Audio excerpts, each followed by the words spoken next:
ఏమండి, చనిపోయిన దైవజనుడు ప్రవీణ్ పగడాల గారి గురించి ఎలాంటి ముద్ర వేశారంటే,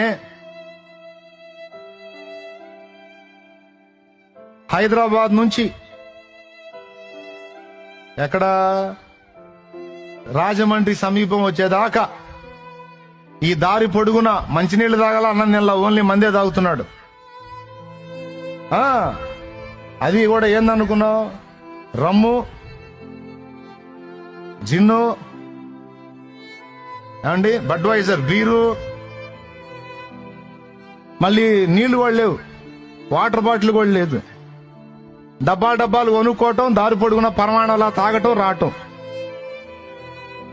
3 సార్లు పడ్డాడు. 4గోసారి వచ్చి అక్కడ పడి బైక్ పైకి లేచి నీట్ గా గురిగా ఎక్కడ బ్యాలెన్స్ మిస్ కాకుండా స్ట్రైట్ గా వచ్చి ఆయన మీద ఒక దుప్పటి కప్పినట్టు కప్పేసుకుంది.